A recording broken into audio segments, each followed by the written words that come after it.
I am Bob Crosby, retired lawyer living in Atlanta. I have written a fair amount about the history of the game with a focus on uh, late Victorian, early Edwardian developments in golf, including primarily John Lang Low, who I am trying to put a book together about. I guess that's my main focus right now. I mean, the game is an amateur game. I mean, the professional side of it, there are idols and heroes and fun to watch them play. But I mean, if it wasn't for amateur golf, there would be no golf. On a nice day, it's very scoreable, and you go play it on a 15, 20 mile an hour day, and you're hanging on to your pants. And I think I love that about that style of golf, link style of golf. You have to remember, when you play a golf course and you're out there for 4 hours or whatever, you're only hitting a ball for 15 minutes of that. So there's a lot of time to look around.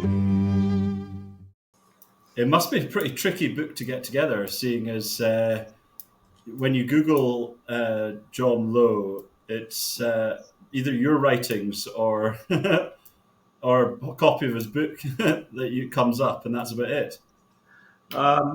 He's a remarkable one of the You're right. It is hard writing a book about John Lowe because if you dig into the primary sources, which is basically golf magazines, periodicals, and things, newspapers from the era, he's literally everywhere. Between about 1890 and about 1925, he is literally everywhere in every area of the game. He was an incredible force in golf for 30, 35 years, largely forgotten today. If I could tell a quick story about how I came to think he was worth digging into, this happened maybe 10 years ago. I was reading something by Tom Simpson, who said, and would have been late in his career, he said, over the 45 years I've been practicing golf architecture, there's only been one person who has not given me bad advice, professional amateur, and that was John Lowe. He appears 6 or 7 times in C.B. Macdonald's Scotland's Gift as an important early thinker on golf architecture. He appears more than that in Mackenzie's The Spirit of St. Andrews. The final clincher for me, which basically forced me to go back and start digging back into John Lowe, was our man Harry Colt, who said after the reviews came in on Swinley Forest, and they were generally rave reviews on Swinley, his response was, "There's only one opinion I care about." And that was John Lowe's. So, how is this man being forgotten? It's interesting. He didn't design any golf courses. Well, he designed a few, but indirectly. He was deeply concerned with rules, with the regulation of balls and equipment, and wrote a fair amount about all of those things, including architecture. But he was a major force at the R&A. He was on the rules committee from its inception in 1897 and was on it when he died in 1929. He was on the green committee for most of those years, not all of them. He was on the championship committee for most of those years. He was one of the delegates to the amateur championship for most of those years. So that basically all the tournaments were structured by him. Basically, the kinds of golf courses they were played on were in many cases stimulated by his ideas. The rules they played under were basically set, at least in part, by Lowe on the rules committee. He dominated the rules committee. One could argue that sometime around 1900, we can quibble on the date a little bit, but the current administration and form of the rules was set in stone. The R&A took over control of the rules and issued their first rules in very late 1899. Lowe publishes an article which becomes the foundation for what we call today strategic golf architecture in 1901. And later that year, the Haskell ball appears in Britain, and all kinds of stuff, all kinds of hell is loosened on the game. A controversy that we still live with today. So, in many respects, the beginnings of modern golf, the game we're familiar with today, can be pegged to about 1900. And John Lowe, in the three aspects of the game that I think are the most important, architecture, rules, and balls and equipment, was right in the middle of all of it. Right in the middle Amazing. of all of it. You're absolutely fascinating. True. I think we'll have a deep dive into all those things, but at first, I'd like to start with asking you about yourself, which a lot of people don't like, but some people love. How did you come to researching this side of golf rather than just playing the game? My first interest was golf architecture, and that interest began when I was 8 or 9 years old, playing Athens Country Club, an old Ross course, on which there were 3 or 4 bunkers that made absolutely no sense whatsoever. And even a 9-year-old could, why are these here? Well, what's going on? I finally figured out 30 years later why they were there. It turns out that some other guy had come in 20 years after Ross, needed some dirt to fill in some greens, and dug some bunkers in some places that made no sense. So my 9-year-old's curiosity was somehow vindicated. But that's really where it began. I thought I was just a strange guy on the fringes, and nobody had any interests like mine, until I stumbled across Golf Club Atlas about 2000, which was a forum, as I'm sure you know, for discussion of golf architecture.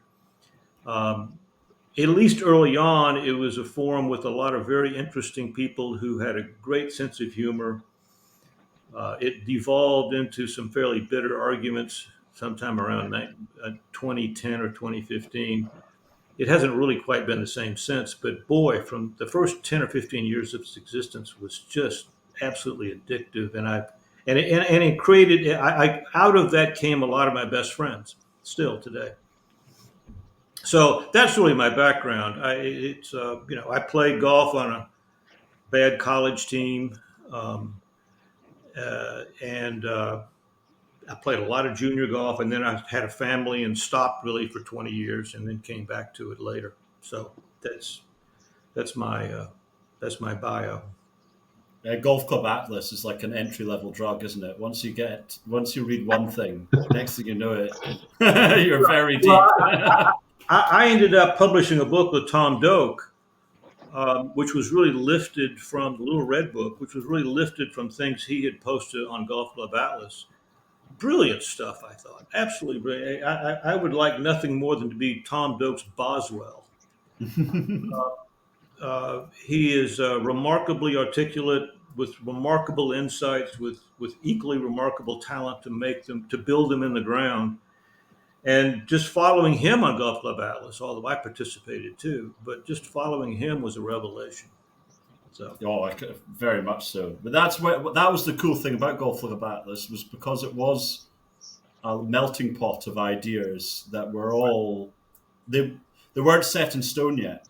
Tom Doak wasn't this lauded thing of godly deity that you can't touch in discussions back then. So it was still a melting pot of ideas rather than... He was sort of one of the guys back then. And, yeah. And as business declined for him and all other architects, during the crisis of 2008, 2009, he participated more and more because he had more time on his hands. It was great. It was really great. He is a special character, and I think among the top 2 or 3 golf course architects living today. So, 100%. I completely agree. Well, let's move on to the main reason we're here, because there's a lot is the amazing man that is John Lowe. And why? So where did you first come across John Lowe? This is going to sound strange, but I I wrote a series of articles for Golf Club Atlas on a fellow named Joshua Crane. Joshua Crane was a strange guy, and we could talk about Crane for a couple of hours if you wanted to. He was an American who thought he had a system for an objective system, to be sure, an objective system for ranking golf courses, and he attached numerical values to various aspects of a golf course. This is in the mid 1920s. Oh wow! So well before anything that they're doing nowadays. Oh, it was. Well, Lowe, I want to argue, I think, did the first golf course rankings. We can talk about that in a second. But Crane had this system that annoyed everybody, and because he was an annoying guy anyway. But it was a very complicated mathematical system with tables and charts and all this stuff. He rated 10 courses in the UK under his system. And the course that finished last, by a good bit actually, was the old course at St. Andrews. And that set everybody afire. It set off a series of really vicious debates in the Field magazine in Britain, which you don't really see it here in the States. Also in Golf Illustrated and in Golf Monthly and other magazines that were primarily in Britain. Some of that spilled over to golf magazines in the United States, the American Golfer, Golf Illustrated, but most of it was located in Britain. And nobody really knew much about this controversy in the States. It was out of that controversy that Lowe weighs in briefly on it and says this guy's totally full of it, and that began kind of I sort of followed that thread through things in Britain, and I at some point I thought, this is the mother lode. This is the guy. This is the guy.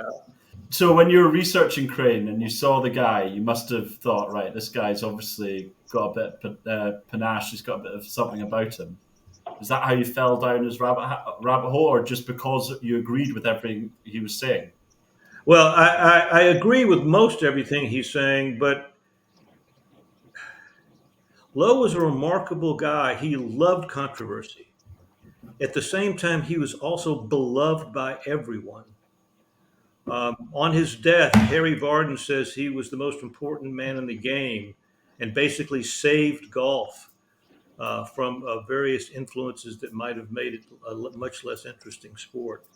But he loved controversy and was a bitter opponent of the Haskell ball, wanted that outlawed.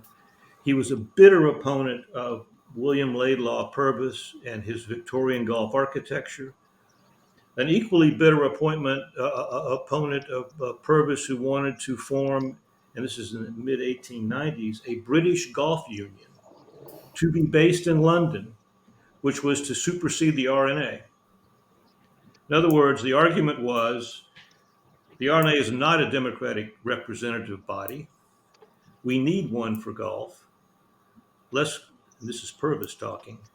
Let's create one based that would draw on representatives from all the major clubs in Britain, set up a golf union like other sports, football, soccer, cricket, like, by the way, the USGA, and we're going to run golf henceforth from the British Golf Union located in a nice clubhouse in London.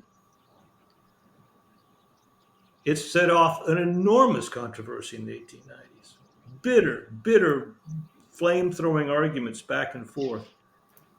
The creation of the R&A Rules Committee wasn't because R&A members were farsighted enough to think that the game needed a rules committee.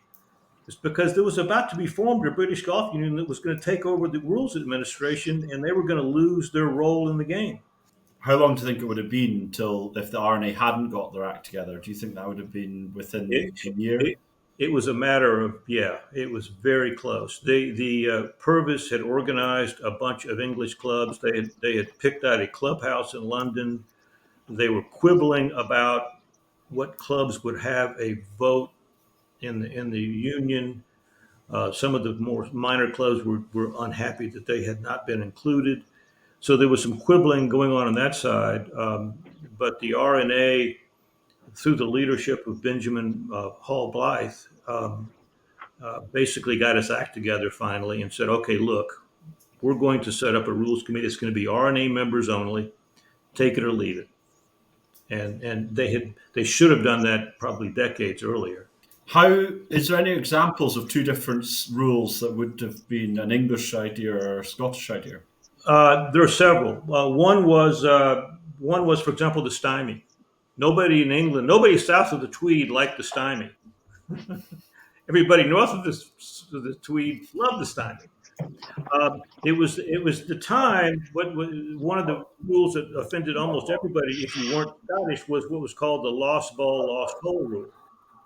The lost ball, lost hole rule stated that you're playing in a match. If I hit my ball out of bounds, I automatically lose the hole without regard to what my counterpart does. I still play that rule. The rationale was to speed up the game. There was another rule was casual water. The RNA had no relief from casual water, and that didn't happen until about 1908. Would that be because the majority of golf was played on the coastline where there wouldn't have been much casual water? Well, there wasn't much water, but the principle was you don't touch your ball. There are no circumstances in which you touch your ball, or or you do so in very, very limited circumstances. Do you think, because back then Scotland was still probably more match play heavy, am I right in saying? Right. And then England was more looking towards the stroke play side of the game. Yes, and that's because of competitions at English clubs. And do you think that was the main effect difference between the two? Or It was certainly a major difference. The English were pushing to consolidate stroke play rules and match play rules. The Scots, including Lowe and others, thought that was outrageous because they are two fundamentally different games. I tend to agree with them. They are fundamentally. Your whole approach to strategy in a match, depending on where you are in your match, 2 down, 2 up, or whatever, is very different from your strategy if you're playing for strokes. And they insisted that the two sets of rules needed to be kept separate, and they were for a very long time. Now they're kind of merged. I guess there's a lack of a complete overlay, but it was a big deal at the time. how did that affect Lowe's reputation in the game? The fact they fought for the RNA. He was a formidable opponent. He had a very high reputation. People might make fun of him. There was a series of cartoons about his defense of the Haskell ball and his defense of various other things, which make fun of him. But he was a powerful figure in the game for all those years.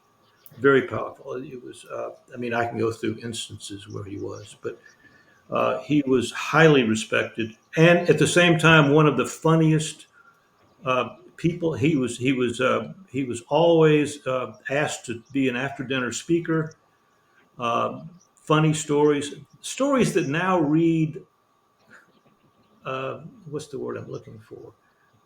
There are a lot of jokes at the expense of caddies. There are a lot of jokes at the expense of Irish. There are a lot of jokes that just don't come off. They are non-PC sense of humor. He sounds like he was quite a conservative at heart, though. He was more of an old world traditionalist more than anything else. Deeply conservative. He thought that the traditional Scottish game played at St Andrews was the best way to play golf. I find it hard to disagree with that. So just a question on that, Bob. There's been, obviously, when I've done a little bit of research myself, I've come across Mr. Lowe. Obviously, he's prolific. And this is one of those anomalies, and I just wanted to get your thoughts on it. So obviously very conservative, not a fan of the Haskell ball. You can be sure that if he would have been, when the steel shafts start to come out, he probably would have been opposed to that as well. But on one golf course architecture, article that I was able to find and read, he basically says that there's no need for a standardized 18 holes. So, you know, in one, he says basically if you can fit 9 good holes or 6 good holes or 12 good holes, just use the land that you've got and create good golf. So on one hand, you've got this individual who is staunchly in favor of keeping the game as it was, but then there's a certain divergence when it comes to golf course architecture that just says let's just make golf as good and as fun and as pleasurable as possible. How do we balance those two sides of his personality? Yeah. You can't. I don't think you can. On the other hand, he was by any measure deeply conservative, and wanted to preserve the traditions of the game and keep the game in contact with those traditions. The 18 hole thing. I don't know if you've read Peter Lewis's book on the evolution of the 18 hole golf course. It did, it wasn't an official round of golf until about 1850, when the R&A deemed it to be. And the whole idea of build 9 holes, if that's all the land you've got and that's the only way to build 9 good holes, is straight out of a Tom Doak or Bill Coore playbook. I mean, that's what they say today. It's if you don't force 18 holes into a piece of land that isn't suited to 18 holes.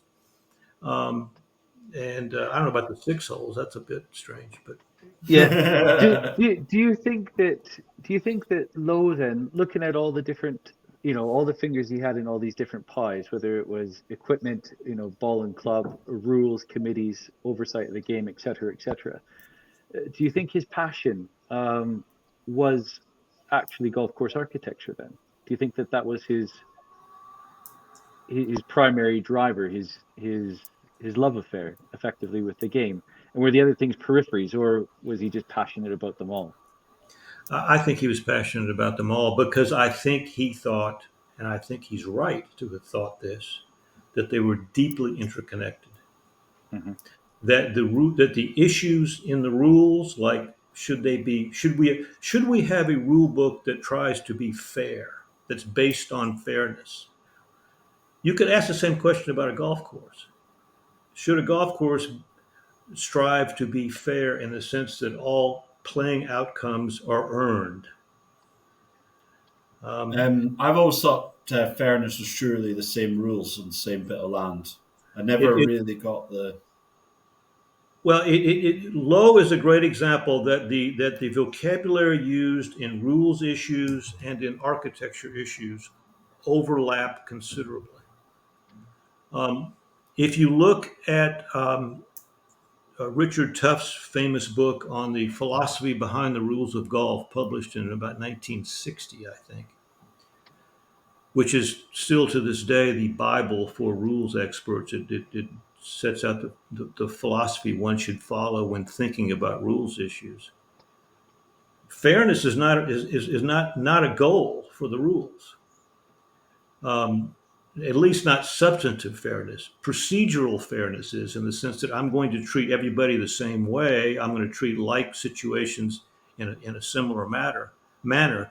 But the rules do not attempt, and Tuff says this, does not attempt to match up outcomes with shots. In other words, you don't earn a certain result. Lowe felt the same thing about about golf courses. I mean, Lowe's famous statement was, "There's no such thing as an unfair bunker." Yeah. And that was the beginnings. One of the ways in which strategic golf architecture began. Well, just so you can, for our listeners, I know Jasper was read a million things about this. Can you give us any examples of Victorian architecture and the fairness architecture rules of design, and then examples of the of Lowe's strategic golf architecture? Sure. In fact, I'm working on a piece right now about that very topic. You asked the wrong question. The beginnings of Victorian golf course architecture really begin with Sandwich, Royal St. George's. It was remarked at the time, or soon after it was opened, that it was the first golf course that had not evolved, but had been, quote, built to built to an idea, close quote. Everything about Sandwich was man-made. It was the whole idea of finding a golf course in the land had nothing to do with Sandwich. And Sandwich is William Laidlaw Purvis's golf course. It's not a coincidence that the man that led the charge for rules reforms, more rational, fair rules, was the same man that built a golf course that had the same goals. And Sandwich was that course, and it is remarkable. The series of cross bunkers, carry bunkers, were all meant to give you binary, clear, objective tests of ball striking skills, unlike the vagaries of a links course. It was to clean up golf courses and make them more like his ideal, an ideal sport based on concepts of fairness and rationality and predictability. That applied equally to the rules and to golf courses. Lowe just gets out of Cambridge. He's like 23, 24 years old, and writes an article about how Sandwich really screws things up. And this is directed at William Laidlaw Purvis, who was at the time the, quote, the father of English golf, a very, very prominent figure in the game. And Lowe weighs in. And then he and Purvis had this bitter exchange that runs for almost a year in golf about whether or not to form a British golf union. But Lowe, the beginnings of Victorian architecture is, I think, Sandwich. Sandwich's ideas are carried forward by a whole cohort of architects, including the Dunn family, to some extent Willie Park, Fernie, and others. I'm leaving out some names. But they scatter from, and by the way, Purvis knew Dunn, I forget which one it was, I think Willie Dunn, fairly well. He had worked with him at Sandwich and at Wimbledon. They spread out and built hundreds of golf courses on the Victorian model in England and in America and in Australia.